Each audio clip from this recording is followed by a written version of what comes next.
Hello दोस्तों, आपको हमारे यूट्यूब चैनल में बहुत बहुत स्वागत है। दोस्तों, आप लोग कैसे हैं? आशा करती हूँ कि आप लोग अच्छे होंगे। दोस्तों, आज हम बात करेंगे कि प्रेगनेंसी के 9 मंथ में खड़े रहने का सही तरीका क्या है, जिससे कि आपको नॉर्मल डिलीवरी आसानी से हो सके।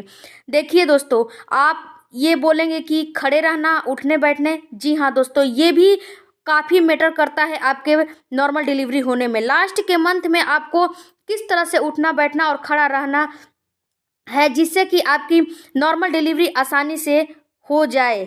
देखिए दोस्तों, कई बार महिलाओं को कुछ जानकारी के अभाव में कुछ गलतियां महिलाएं कर जाती है। आज मैं ये आपको बताऊंगी कि आप किस तरह या फिर किस पोजीशन में खड़े रहें, जिससे कि आपका नॉर्मल डिलीवरी आसानी से हो जाए। यहाँ पर आप एक बात समझिए, जो मैं आपको समझाने की कोशिश कर रही हूँ वो आप समझिए, क्योंकि मैं आपको अपनी बातों से समझाने की कोशिश कर रही हूँ। मैं फेस टू फेस आपसे, यानी कि मैं आपको बता नहीं सकती या फिर आपके सामने खड़े होकर आपको बता नहीं सकती।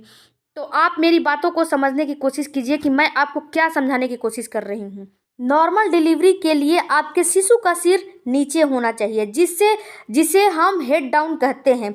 लेकिन आपका शिशु आपके पेल्विस में अगर अच्छे से फिट नहीं हुआ है, यानी अगर पेल्विस के अंदर उसका सिर इधर उधर यानी कि रोटेट नहीं है और ढंग से नीचे की तरफ नहीं सरकता, तो सीजर करना पड़ जाता है।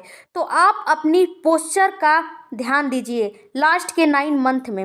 एक्चुअली में होता क्या है, इस समय आपका वेट और पेट इतना गेन हो जाता है कि आप ढंग से खड़ी नहीं हो पाती।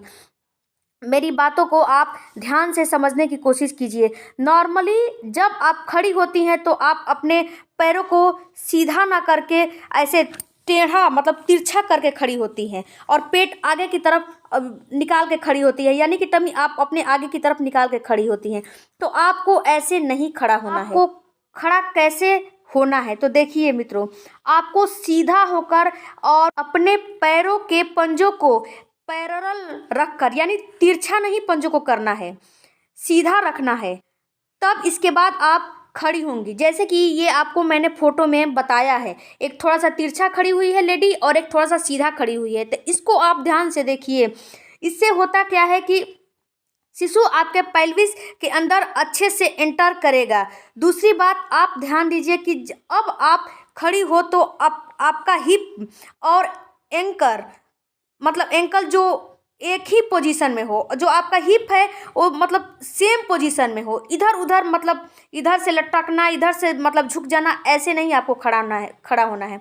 ऐसे पोजीशन में आप बिल्कुल स्ट्रेट खड़ी होंगी। लेकिन आप जितना देर तक खड़ी हो रही हैं उतना ही देर तक खड़ी रहें। ये नहीं कि आपको ज़बरदस्ती खड़ा रहना है। ये काम आप बिल्कुल न कीजिए। मतलब 9 मंथ में थोड़ी ही देर ऐसे इस पोजीशन में आप खड़ी रहें, लेकिन आप अपने हिप को एंटर पोजीशन में करके खड़ी हों। अपने जो पैर है उसको तिरछा न करके पैरेलल करके खड़ी हों, ताकि आपका जो बच्चा है वो आपके पेल्विस में सीधा एंटर करे और इधर उधर आड़ा तिरछा ना हो और नॉर्मल डिलीवरी होने में आपको आसानी हो। इस बात को आपको ख्याल करना होगा और मेरी बातों को आपको समझना भी पड़ेगा, तभी आपको समझ में आएगा। दूसरी बात कि जब आप बैठ रही हैं तो आप अपने बैक को यानी कि पीठ को सीधा करके ही बैठिए। आप अपने हाथ पांव को इधर उधर लटका के ना बैठे। कितनी महिलाएं ऐसी होती हैं जो कि इधर उधर अपना शरीर ढीला करके, इधर से लटक के, इधर से झुक के, मतलब आड़ा तिरछा जैसे मर्जी वैसे बैठ जाती हैं। लेकिन आप इस पोजीशन में ना बैठे, थोड़ी ही देर बैठे, लेकिन आप टाइट अपने पीठ को टाइट करके बैठे, सीधा करके बैठे। इससे होगा क्या, देखिए मित्रों, इससे होगा ये कि आपका शिशु आपके पेल्विस के अंदर अच्छे से एंटर करेगा और अच्छे से नॉर्मल डिलीवरी के लिए वो तैयार होगा। ये सब आपको 9वें मंथ में ही करना है। आपको सिर्फ अपने लास्ट के मंथ में ही आप ये मतलब जो मैंने आपको पोजीशन बताया है उसे कीजिए, जिससे शिशु अच्छे से आपके पेल्विस के अंदर एंटर कर सके। आप अपने लास्ट के मंथ में आपको 30 मिनट वॉक करना है सुबह शाम, और थोड़ा बहुत एक्सरसाइज भी आप करना शुरू कर दे। उसमें ब्रीदिंग एक्सरसाइज हो गया, ये आपको करना ही करना है।